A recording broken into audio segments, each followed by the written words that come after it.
Hello and welcome to Films to be Buried With. It is me, Brett Goldstein, and I am joined today by an actor, a writer, a director, a novelist, a desert island discer, a scarecrow, a Doctor Whoer, a League of Gentlemen, a Jekyll and Hyder, a Dracula, a Game of Thrones, an award-winning stage actor, a documentarian, a audio bookman, a bookish coming soon. He is everything and more. He's one of my heroes. He's here on the show.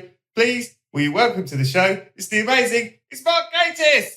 Thank you very much, Brett. What can I do? What can I do for you? God, I want to know so many things before we get into all this stuff. I'm such a big fan of yours, and I have been for years. I think that you are, here's what I'll say, you're dangerous. You're a danger and you're a menace. But you are also, for someone like me, and I'm sure for lots of people, you are like the ultimate example of, it seems like you just fucking make shit you like in whatever form that is. If you want to write a book, you write a book. If you want to do some acting, you do some acting. You want to fucking make a movie, you make a movie. Like, you consistently make incredible stuff, but it's all different and in all different modes of expression for you, and it feels like you just do what the fuck you want. It's very kind of you. No, it's not like that at all. Of course.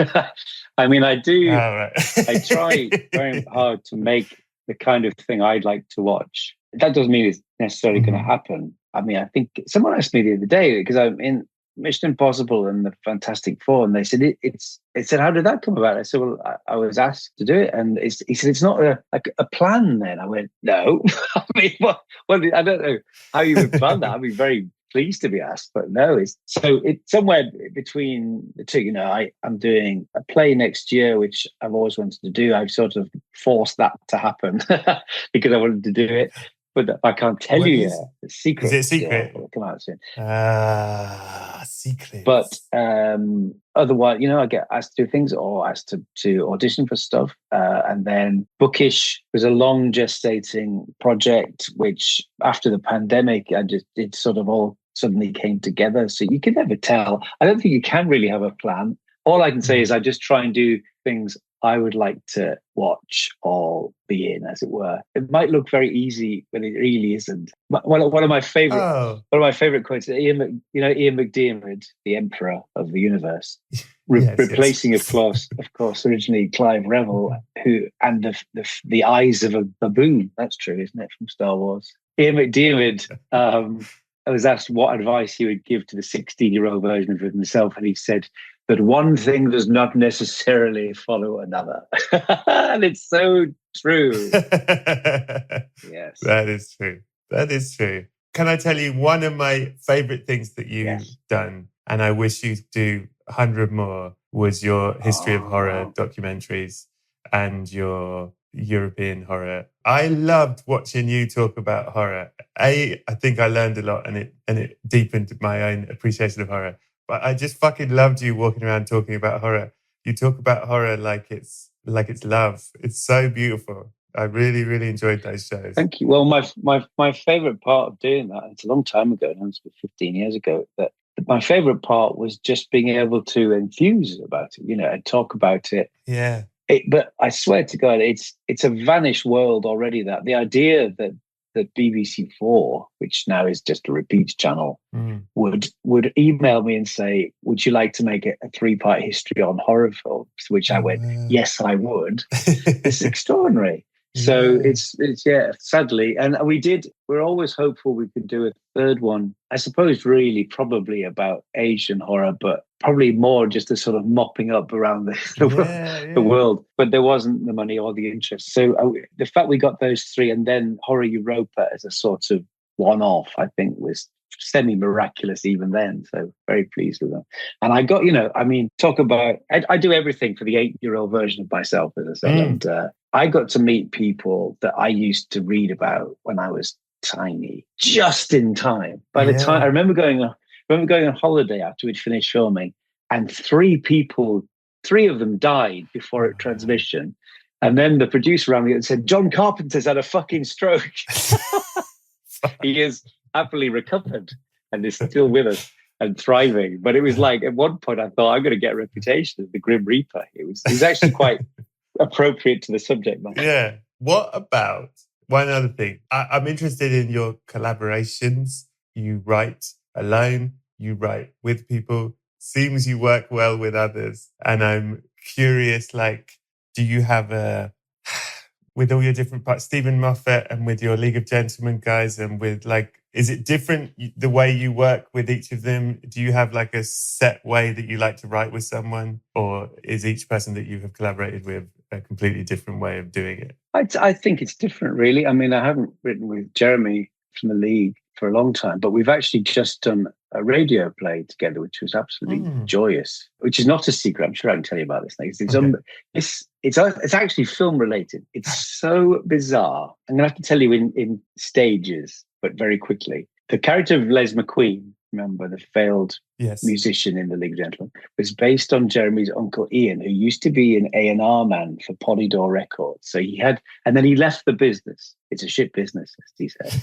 And he always, bless him, he always regretted it. And he knew too much. He wasn't a civilian. He knew things. He knew jargon, and it killed him that he was on the pathway. Anyway, long story short, Jeremy and I have always had, for some reason, a ridiculous obsession with the 1978 film of The Water Babies, directed by Lionel Jeffries. The live action bit of which is great, and the animation bit is the worst kind of shitty British 70s animation, which even as a child, you'll remember, used to make us feel physically sick.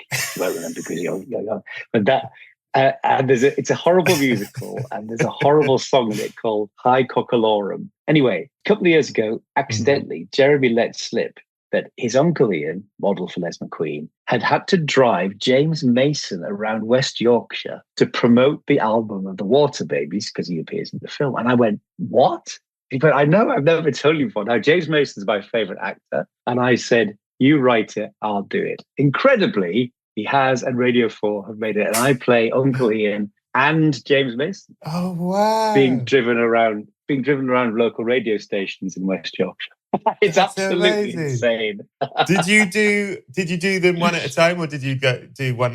Did you play both? I had to do one at a time. Okay. I had to do one at a time. Yeah, it was very, very tiring, but it was so delightful. Of course, I got to do all of James's favorite bits. He's just been sent the script for Salem's Lot, so he actually gets to say in the back of the car, "You'll enjoy Mr. Barlow, and he will enjoy you."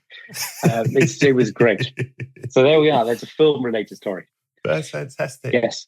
Your relationship with Reese Shearsmith and Steve Pemberton, do you ever, they always seem to be together, and sometimes you do stuff with them, and sometimes you don't. Do you ever get jealous of them being a twosome? No, I scarcely remember their names. So it's... Every now and then, someone will show me a photograph, and I try and remember.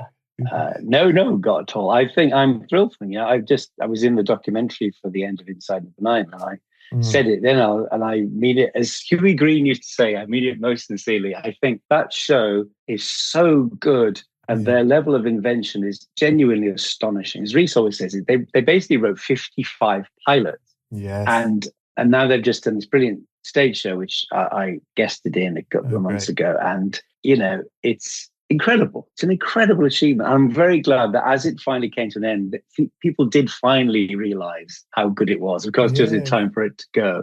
Yeah. No, I think I'm never jealous. It's just brilliant. Brilliant. And is there, and you probably won't tell me if there is there things on your list, like you've done Doctor Who, you've done Dr. Jekyll, you've done Dracula, you've done Sherlock. Is there something you haven't done that you want to do? Do you still have a long list? Okay. Yes. James Bond. But in what capacity? I mean, I always, everybody says they'd like to be a Bond villain, but it's incredibly difficult to get in that sort of stratosphere, and I'm never going to get there. The Living Daylights, Timothy Dalton's first one. There's an actor called Thomas Wheatley who plays an agent called Saunders, and he's one of those agents who begrudgingly earns Bond's respect and then gets horribly killed. And I've always thought that would be the sort of part to have. The man who says he did, "You're bloody late, Bond," that sort of part. That'd be quite fun. But I love, or to write one. But it's such a, I don't know where it's going to go with the new regime. It's quite a shock for it not to be the Broccolis. But I'm also quite excited just because it's something's going to happen. My prediction, this is what I always say this. I predict, it's from Ed Wood, I predict there will be men on Mars by 1970.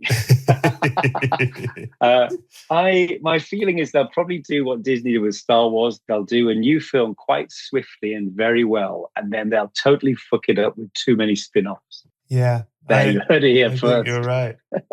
I think you're absolutely right. Who would you cast? As James Bond, you? Me? No. I'm an aging homosexual, and the world is not yet ready for my James Bond. I can't even drive. That would be interesting. It'd be a radical reinvention. Well, he doesn't. It'll be a self-driving. It's one of them fucking James Bond cars. Oh yeah, it's the future, isn't it? Yeah, you fly and shit. Yes, I think I agree with you. I think they'll do one that's really good, and then people will complain about whatever tiny thing that was different about it, and then they'll try and go back and change everything. I'm a little bit concerned about Denis Villeneuve being selected because it doesn't. I genuinely feel, because of the state of the world, what people, and also not to just do Daniel Craig 2.0, what the world wants is a bit more fun. And that doesn't mean it has to be silly.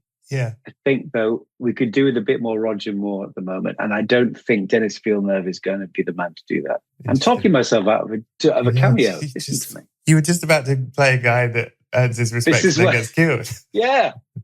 But we can edit that out, so it's okay. Okay. Tell me one last thing, if you wouldn't mind. When you were young, when you were a child, when you were young and your heart was an open book. See? It's all linked. Yeah.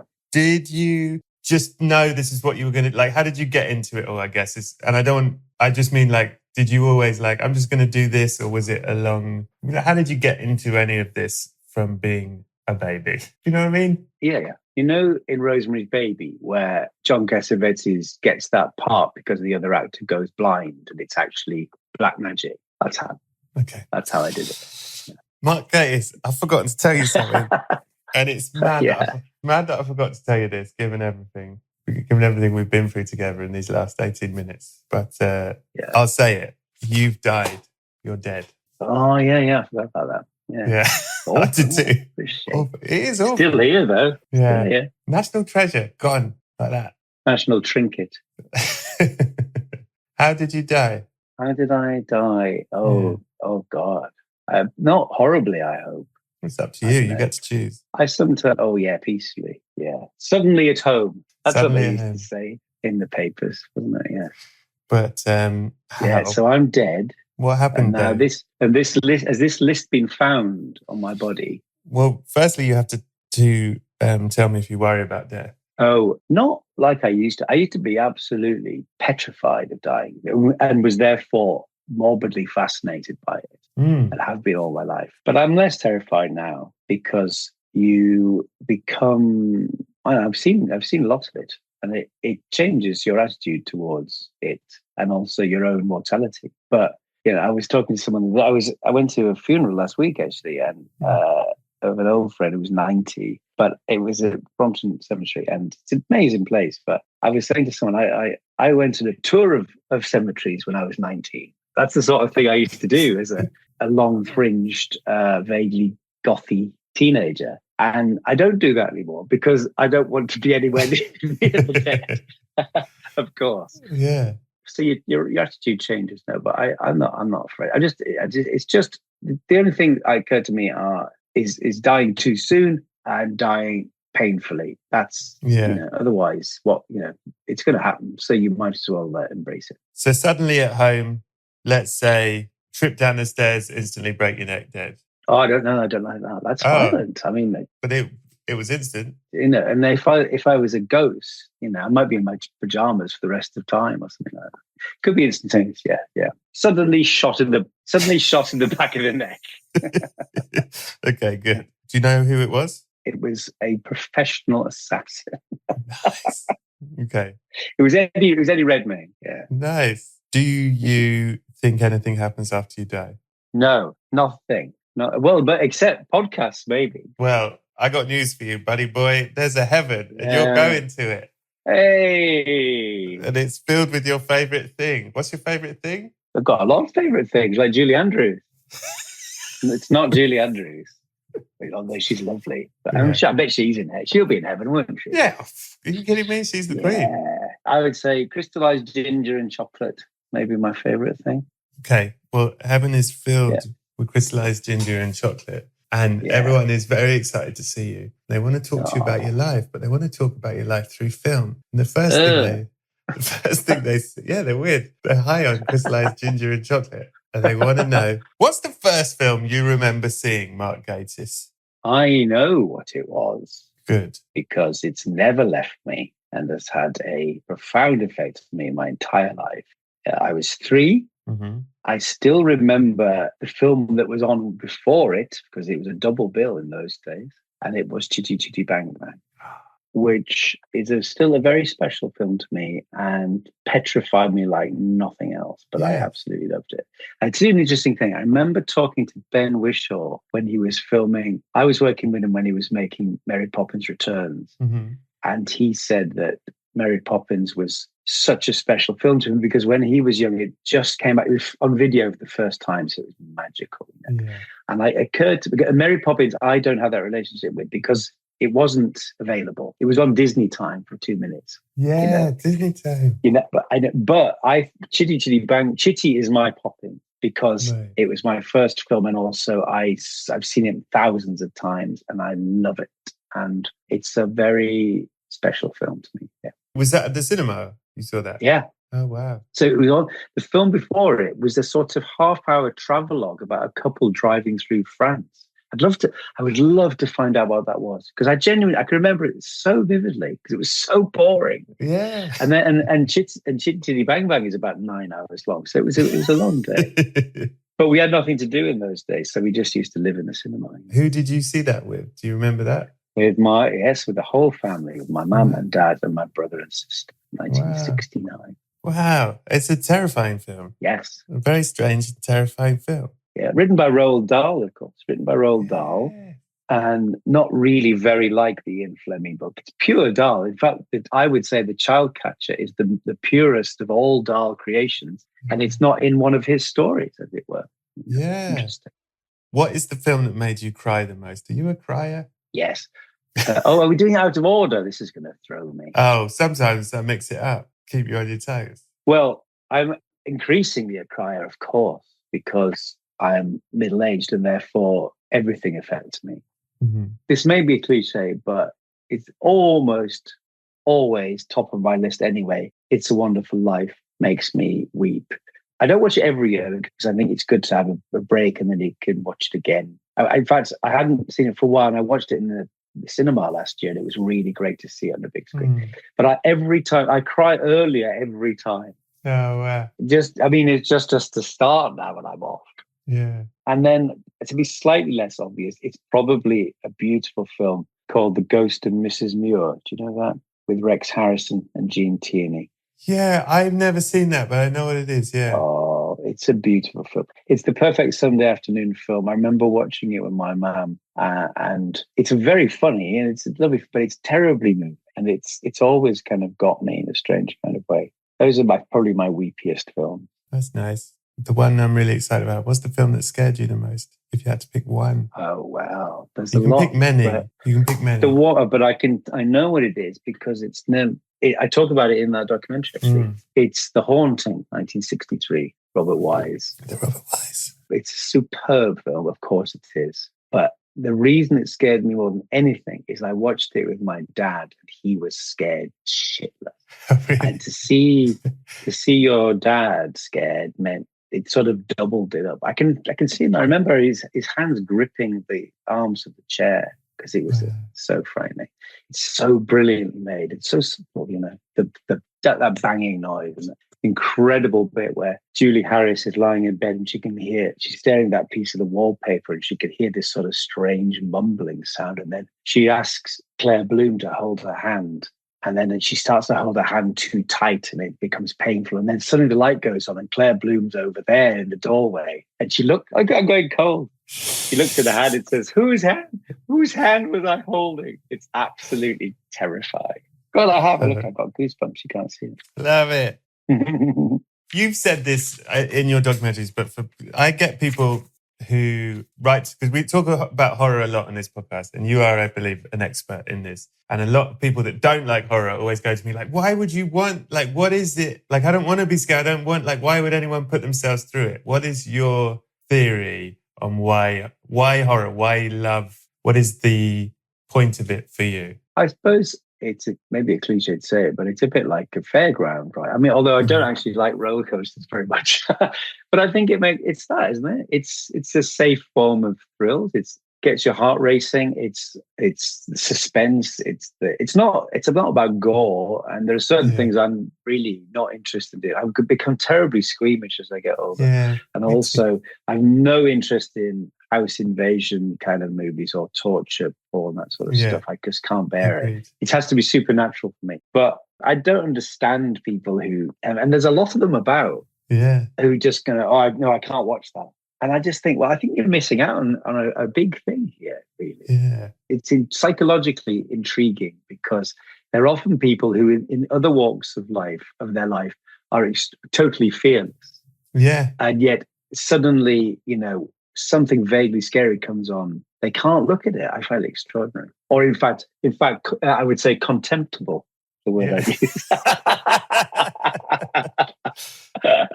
I had so many comedians do this podcast, and I would say the majority of them hate horror, don't like to be scared. And I'm like, I think it's a control thing, maybe. I don't know. That's very interesting, isn't it? Yeah. But but have you had, because I've had the experience where I compare it to, like, when I saw Hereditary fucked me up. It scared me so much that I almost regretted seeing it, as in it sort of stayed with me for a week, and I was genuinely scared in my house. And that's good. I've gone too far. You know what I mean? Like, that wasn't fun anymore. Now I've OD'd. Yes, I can imagine that. I mean, I remember watching Hostel and thinking, I don't know, I've got no pleasure from watching that. That's just upset me, and I don't want to see it ever again. I'll think about it.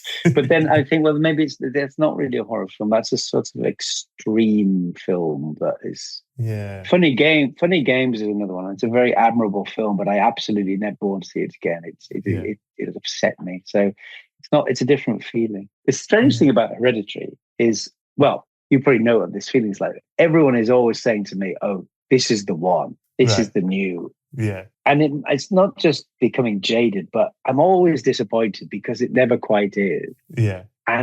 But some of them really get very close. And that was one of them. I thought it was wonderfully weird and inventive, but then it just got very silly. And to me, the stuff that was really genuinely extraordinary was that incredible bit where the little girl gets her head knocked off. And the consequences of that was properly. Yeah. And then that amazing thing, that was fucking scary. But suddenly it was like a kind of ghost train of shock on shock on shock. And I just thought it just got a bit daft, really. Yeah. That's my favorite word these days. I think almost everything is just daft. And it doesn't quite do it for me. But it does contain something I'm still very scared of, which is naked elderly Satanists. And at the end, when she's surrounded by them, it's very Rosemary's Baby, that, and it still frightens me. The idea of sort of withered people with no clothes on. Naked elderly Satanists is such a scary genre. That's very true. What is the film that you love? It is not critically acclaimed. Most people don't like it. You love it unconditionally. Michael Winner's Bullseye. With Roger Moore? Roger Moore and Michael Caine. Is it where they play twins? Someone's playing twins in it? Yeah. It's a career worst for both of them. And for Michael Caine. For Michael Caine, that's saying a lot. That is impressive, yeah. But it's an absolute load of horse shit. But it's so bad. It is glorious. Right. There are parts in it where it's so not them in the stunt fights that I don't think they were even on the same hemisphere when they were shot. As with most Michael Winner films, it's absolutely a technical disaster, and it's just extraordinary. It's an extraordinary thing. A lot of people talk about parting shots, his last film. with Chris Rea. Sadly, only not the first of a series of Chris Rea vehicles. But I think Bullseye gets the prize, gets the bullseye. It's absolutely extraordinary. And it's so bad that in the end, when they end up at a desert island, an island with John Cleese, Michael Caine's voiceover is still trying to explain the plot as the credits roll up. Yeah, it's absolute rubbish, but I love it. Did he make Death Wish, Michael Winner? He did, yes, yeah. Yeah, he's one of those curious people who he made a lot of quite interesting films in the 60s. A very interesting film called The Jokers with Michael Crawford and Oliver Reed. And then he sort of doesn't seem to be out. It's like he's forgotten how to make films. Yeah. And they just become really so ropey. I think just an excuse to go to a restaurant with some friends and be rude to the staff and smoke a cigar. That was his raison d'etre. What is the film that you used to love, but you've watched recently and you thought, I don't like this anymore? Because you've now changed. Oh, gosh. Well, this is a two-parter for me. Great. One of them's horror related, but I'll start with another thing. I think that the 80s is a really, really bad decade for films. I know that's controversial because if you grew up with them, I agree. But a lot of the big films of the 80s are unwatchable. Obviously The Goonies, which is unbearable. Ghostbusters, I think, is rubbish. It's just not very good. And if you sort of stumble on these things and go, oh, wow, this is not what I remember it. It seems to happen a lot. And yet, contained within it, there are some amazing gems. And they're not just things like Aliens or, there's a lot of beautiful little films. I was just thinking the other day, because I haven't seen it for years, and I hope it stands up, a film called Things Change with Don Amici, a tiny little film. And there were a lot of stuff around the time of Trading Places. That's a lot of quite interesting films that I'd like to see. Anyway, that's my thesis about the 80s, is that a lot of them just don't stand up. But in horror terms, the film I loved the most as a kid was Dracula Has Risen from the Grave, which is the third Christopher Lee Dracula film, 1968, Hammer. It's the one where he ends up impaled on a cross at the end. And in Hammer terms, a lot of the ones I liked the most when I was a kid, I now like the least. And I'm much more interested in their really beautiful early ones and their absolutely batshit late ones. And in the middle, when they were very successful and famously, they were presented with the Queen's Award for Industry while this film was being made.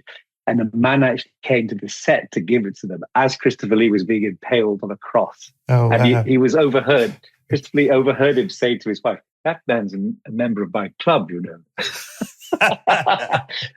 But I think those middle films are quite stodgy now. Mm-hmm. I mean, there's stuff to recommend, but I find them quite dull. And yet early on when they were just finding their way, and then later on when they were sort of slightly desperate and they made films like Dr. Jekyll and Sister Hyde and Twins of Evil because they didn't know what to do. They were just throwing stuff at the wall. I find those much more interesting. So yeah, that's my twin answer. What do you have a theory on why do you think that particular sort of batch of 80s films doesn't hold up in the way that other decades do? What do you think the reason is for that? I don't know. I mean, it might just be a personal thing, and it's very hard. I mean, I'm a child of the 70s, but I came of age in the 80s, so I saw a lot of these things. And then, but if you're slightly younger, they're your formative experiences. Therefore, they become your thing. Yeah.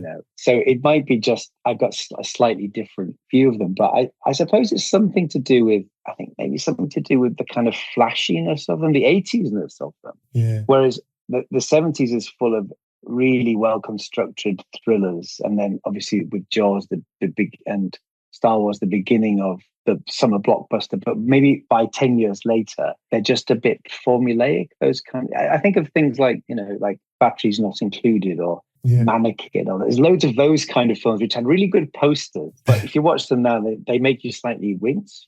Yeah. However, Back to the Future is an absolute masterpiece. That holds up. What is the film that means the most to you? Not necessarily the film is good, but the experience you had seeing the film will always make it special to you. Well, we've got to go back to Bond here, Brett, because so I can tell I've probably bored other people with this, but I can tell you the first half dozen films I ever saw in cinema, and they have had a profound effect on me all my life. Aspects of them have stayed with me forever. Chitty Chitty Bang Bang, the Albert Finney Scrooge. I love When dinosaurs Scrooge. Me too. I love that Scrooge. When Dinosaurs Ruled the Earth. Yes. Diamonds Are Forever, Fiddler on the Roof, and Bedknobs and Broomsticks. Those are the first Wow. ones. And indeed, the Disney Robin Hood, which I know I'm not allowed to talk about. You can have it. But they just blew my mind. And so my first Bond was Diamonds Are Forever. And then I saw they re-released, I think, Thunderball and From Russia with Love in a double bill. So I saw 3 Connerys in rapid succession before Live and Let Die. So my Bond horoscope is Connery with Moore rising, I like to say. But we used to go and see James Bond every 2 years. We'd go as a family. And over the years, that shrank. It's my sister didn't want to watch it or went to see it with someone else, and my brother was too cool to watch it or whatever. And eventually it was just me and my dad. I think the last maybe 2-3 Roger Moores, it was just me and my dad. And the reason I have this very special memory about A View to a Kill, a film I'm immensely fond of because it's so mad. Mm. Roger Moore's too old. All the team are too old. When they go to the races, it's like a sort of Darby and Joan thing. And yet he's pitted against the face of cinematic modernity, Christopher Walken, and the absolutely terrifying Grace Jones. It's such a weird thing. Anyway, the reason I remember it so vividly is there's a bit where Patrick Macnee, who's also in it and is far too old, as Sir Godfrey Tibbett, and Roger Moore are creeping around Christopher Walken's stud farm, dressed 30 years too young for themselves. And my dad leant over and said, "If the Secret Service is in the hands of these buggers, son, God help us." And I've never forgotten it. And the writing was on the wall for Roger Moore, but also for James Bond as a family experience, I think. That's fucking great. Albert Finney Scrooge. Yeah, terrifying. I watch it every year. Absolutely terrifying. Yeah, good. I love it. And I do also, it seems a film, that might be my answer. Like I've read, it's not a critically loved film, which I find astonishing. Obviously it wants to be Oliver, but the songs are pretty forgettable, apart from Thank You Very Much, which is a masterpiece. A banger. But it's beautifully made, and it's properly quite moving scary. And really scary. The Ghost of Christmas Yet to Come probably is the scariest one next to the Muppets. Yeah, agreed. And it's my second best Scrooge after the Muppets. It's fucking good. What is the film you most relate to? Oh yeah, and it's funny because you said E.G. Kes. Well, it's Kes. Is it Kes? Oh my God. It's Kes. So I'm from the Northeast. And on Monday last, I was in Durham Cathedral, getting an honorary doctorate from Durham University. Okay. I am in my third. I am now Doctor, which is very exciting. Doctor. Nice. Yeah, I feel like a pair of curtains. But and my old English teacher, Mr. Bleasdale, was there to see it, and I was talking to him about the fact that they used to show us, films at school. And I remember when they showed us Kes, thinking, why are you just showing us a live feed of our life? I mean, wow. It wasn't that quite as brutal as that, but so much of it. And that's one of the reasons it's still so brilliant. That obviously Brian Glover as the hateful PE teacher was just iconic, but also terribly familiar. But just that whole atmosphere of that school. Do you remember the headmaster's called Mr. Grice? Brilliant name. And he was I think he was a real teacher. And he canes them on their hands, remember? For real. Yeah. That's why. But I just thought it's a beautiful piece of work. Of course it is, what can you say? But it wasn't like watching some sort of escapist entertainment. It was just like life, I thought. Yeah. I've talked about it on this podcast, but I am obsessed with Kes as a children's film. That it's like the message of Kes is kill yourself. It's so depressing. The fact that it ends with a bird. The bird is in the bin. It's not just dead. It's in the bin. Yeah, it's in the bin. That's your dreams, children. Crushed. Yeah. In the bin. Yeah. And that's the end. I'll tell you a strange story as well. The great David Bradley, not Di Bradley, but David Bradley, the actor, was doing a play once, and he got a phone call at stage door from David Bradley from Kes, who he said obviously had his manager next to him saying, "You've got to change your name." And David told him to fuck off, and then he became Di Bradley. So that's that story. Yeah. Oh my God. Maybe Ken Loach is a sleeper agent. And it was an attempt to make the working classes commit suicide to lower numbers. Yeah, I mean, maybe he's not what he is. Such a depressing film. Such depressing. God, it's depressing. What is the sexiest film you've ever seen, Mark Gatiss? What is your sexiest film? I wouldn't say In the Mood for Love, which I didn't know, and then my friend Julian Ryan Tutt gave it to me, and I thought it's absolutely exquisite, isn't it? Yeah. I'm a great sucker for anything where it's just about longing, and that seems to me very much sexier than the Last Tango in Paris. Or yes, it's full of unspoken desire. And I find that it's a difficult one to say though, because but I can tell you that this. I'll shade into your inappropriate boner question. Okay, traveling boners wearing wide ones. But in a way, you see, I had everyone has unusual sexual awakenings from films and stuff, like TV programs. But I had a very specific thing, which was, again, horror related, which was that where I'm from the Northeast, and Tyne Tees Television used to have a Friday night horror film, Appointment with Fear, it was called.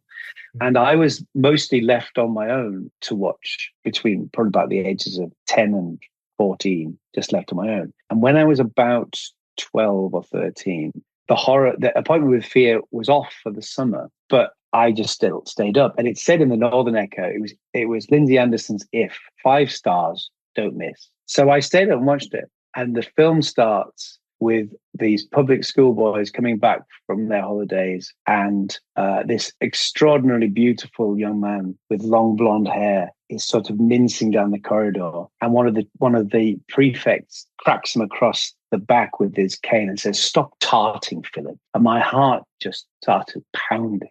And there's a vague gay subplot through the film, but I remember I watched it in a kind of panic that someone would come downstairs and somehow see it, But it was so exciting. It was like accidentally being a portal opening onto the adult world. Yeah. So that's probably it, I suppose. How old were you then? Do you remember? 48. Okay. I was about 12. About 12 or 13. Wow. Yes.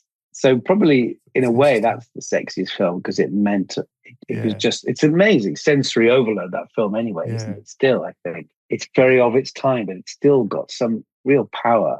But that for me was the thing. It's just like, it was just thrilling. The idea was just on the telly like that. Yeah. Also ends with a school shooting, weirdly, like as in... It certainly does, yes. Peter Jeffrey, the headmaster, gets shot in the head by Malcolm McDowell. In the Mood for Love is also a sexy film. It is all longing and it is all no one touching, but they're also really fit. They're really fit. They're two very fit people. I don't think that's a bad thing. I'm saying it's sexy. It's a classy answer, but it's also, these are very sexy looking people being yearning. It's a sexy ass film. What is objectively the greatest film of all time? Might not be your favourite, but if aliens came and said, "What is cinema?" you would show them this as the best. I've thought a lot about this because it's difficult. I think every now and then Citizen Kane is knocked off the top because people are sick of saying it, but then that's stupid because it's obviously brilliant, as is Vertigo, etc. But I think for me, it's probably The Adventures of Robin Hood, Michael Curtiz, 1913. Oh, nice. That got knocked off the list. That was on the list. That was on the list forever, and then it's not on the list anymore. You know why? It's too popular. It's brilliant. It's the most wonderful piece of escapist fun. It's absolutely beautifully made. Everyone's at the top of their game. Errol Flynn, nearly James Cagney, can you believe? Errol Flynn couldn't be bettered. Basil Rathbone, amazing. Claude Rains, Olivia de Havilland, Technicolor, beautiful thing. Brilliant score by Korngold. It's got the lot. I watched it about 12 times a year. And Yes. isn't it also a lot of the Disney Robin Hood that we all had our sexual awakening Yeah, with yeah. is from that? I want to drill down into this Disney section. Wait, was it Sir Hiss or was it Madame Cluck or whatever? What? It's Foxy Maid Marian. Foxy Marian. Foxy Marian, Marian. of course. Yeah, But also Foxy Robin Hood, Marian. I mean, they're both just a couple of very sexy foxes. Yeah. It's true. You know? It can't be denied. Can't be You denied. can't There's argue no with the facts. scene. The thing that's really missing is that you never see them going through the bins. Do you? That would be really good. Really properly vulpine behaviour. What is the film you could or have watched the most over and over again? And is it Robin Hood? It's probably Theatre of Blood, nice. Which is one of my absolute favourite horror films. Obviously, and as a comedy horror as well, it's that rare thing because it is very, very funny and it's very scary and properly special. It's extraordinary. Yeah. But I think probably the film I've seen the most is Billy Wilder's The Private Life of Sherlock Holmes, which I think is probably overall my favourite film of all time. I could watch that till the cows come home, and I have many, many times. And it's also long answer. Yeah. It is half the length it was supposed to be. The version which everyone knows is a masterpiece, but it was twice as long. And the footage of one of the other cases exists, but no sound, and the sound, but no footage for the other one. So it's kind of perfect because it will always be magically incomplete. Have you seen and heard the Yes.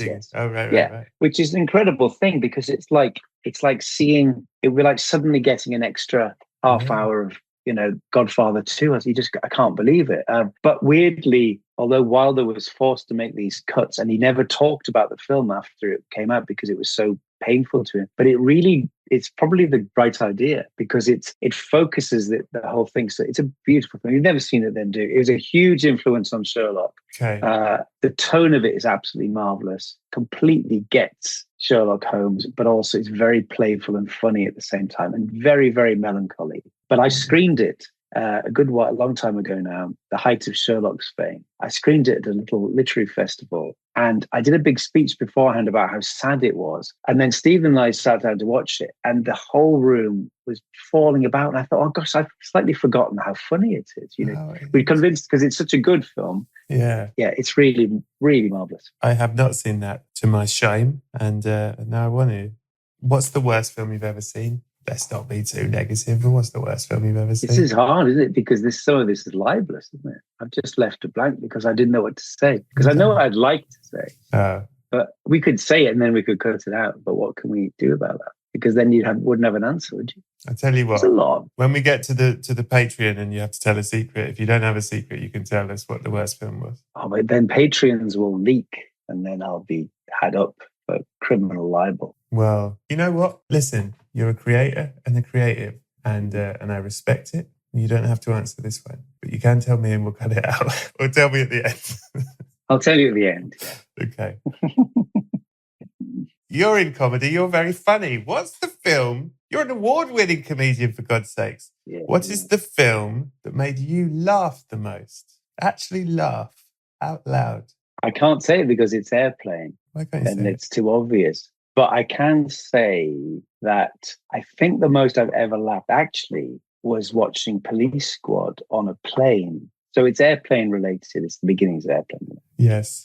But a stewardess had to come over and ask me to be quiet because I was like, I couldn't stop laughing. I just watched the whole, there's only about 6 of them on. I just watched them back to back and I hadn't seen them for years. And it was just marvelous. I mean, sometimes it's oxygen deprivation, isn't it? Makes you go a bit funny up there. But I remember that very vividly. I think the funniest and cleverest and best comedy is Life of Brian. Agreed. I think it's not only their masterpiece, it's just, and everything comes together, but it's really about something. And I think no one ever seems to talk about that part. The People's Front of Judea sketch, which is about 70s leftist politics, is exactly the world we live in now. Yeah. It absolutely is about splitters and people getting acronyms wrong and being afraid to say the wrong thing. It's incredibly foresighted. It's all there. It's brilliant. And then there's the bit I always love is when Brian Chapman says, "I'm not the Messiah. I'm not." And Cleese says, Yes, you and I should know. I followed a few, and there's such, because it's John Cleese, there's such actual genuine fury in his voice. Yeah. And I don't know, I remember seeing that as a 14-year-old thinking, fucking hell, there's something deep in all this. It's very, very clever. Really deep. It's really deep. And I have a thing I talk about, like Holy Grail. I get upset at the end of the Holy Grail that it all kind of falls apart, and it's like they're, because it makes me feel stupid, because I've invested in the story, and I actually sort of care about this story resolving, and it doesn't. It just all falls apart, ha ha ha ha, and I go, oh well, now I feel dumb because I cared. You know what I mean? Interesting. And That's with interesting. Life of Brian, it's such a complete. I think Yeah, it is it's a fucking complete film. profound, and that ending is deep. Not only is it fucking sad, but then the fucking always look on the bright side of life. All jokes aside, that is a fucking profound ending. I think it's amazing. You're absolutely, that's exactly the word to use. It's a profound film, and also as glorious as Holy Grail is, it's like they'd all worked out what to do. It is a complete experience. It's absolutely brilliant. It is brilliant. And so well made, and looks, and it's a fantastic film. Oh, but wait, one last thing on Police Squad. I think I laughed the most when I was younger. I remember pausing it, rewinding it. Maybe my favourite, most I've ever laughed, maybe, is it's an end credits of Police Squad. The last scene of the episode, he's pouring him a coffee, and he goes, great, case closed. And he goes, say when, Frank? And he goes, wet. And then he goes, and the coffee keeps pouring. Fuck me. I laughed so much. And now Liam Neeson's doing it. You see? Yes. It's exciting. What's that going to be like? Strange, though. Strange. Because I understand the logic, because he is this sort of granite-faced straight man. But Leslie Nielsen is just so particular. He played that for real for years, and that's why he's so perfect for him. Anyway, we shall see. Mark Gatiss, you have been beyond a delight. However, you're in your house, minding your own business, having a nice I thought I was dead. Well, hear me out. And a professional assassin is in the apartment opposite, and he's had a sniper on you for 3 days now, but you're quite nimble. You've been moving about quite quickly. And then you stopped to look at one of your awards. You picked up one of your awards, and you were just admiring it, as you do. And as you turned, he shot you in the neck. Bang! Instant dead. Suddenly at home, dead in the neck. I'm walking past with a coffee, and you know what I'm like. I knock on the door. It's Mark in. He said, yeah, he's just upstairs. I did hear a bang. I come upstairs. Oh, God, you're absolutely dead. Blood everywhere. All sorts of stuff. I'm like, oh, fucking hell. I'm having to sort of get you, stuff you in the coffin. There's more of you than I was expecting. Coffin's absolutely full. There's only enough room in this coffin for me to slip one DVD into the side for you to take across to the other side. And on the other side, it's movie night every night. What film are you taking to show while you eat crystallized ginger and chocolate in heaven when it is your movie night, Mr. Mark Gatiss? First of all, don't they have Blu-rays there? No. Because why do I? Okay, just DVD. Yeah. Just think. Well, to be honest, the rule actually is that you take the DVD, it goes in there, and then God converts it into 35mm, and it's projected. Well, we're fine then. Yeah.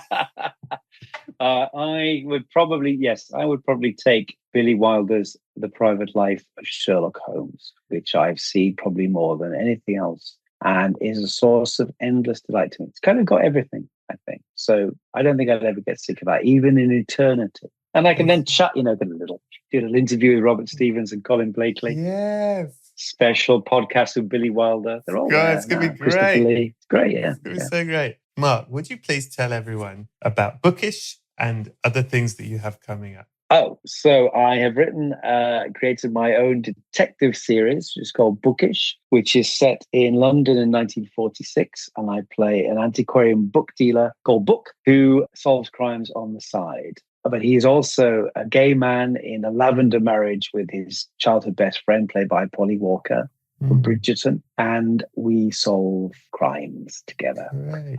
I've always loved murder mysteries and detectives, and I've always wanted to play a detective. So this is a really dream come true, and we've had a brilliant time doing it. Shot it last year, and amazingly, it's being recommissioned before it goes out. So we start shooting the second series next month.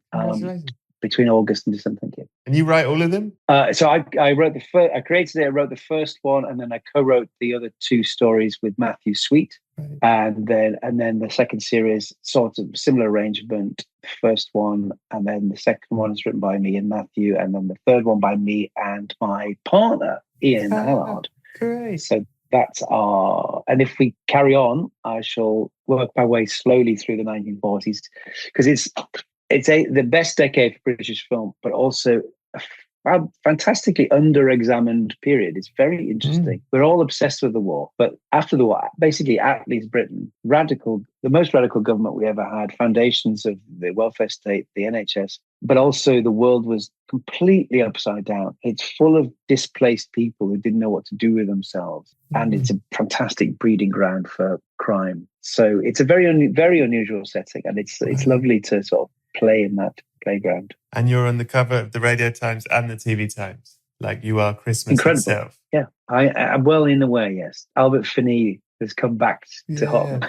I know, it's amazing. That is genuinely a childhood dream come true. I can't believe it. Yeah, and by some weird quirk of fate, if you see it, if you can find the TV Times, for some really weird reason, because they're always too packed now with different special offers and things.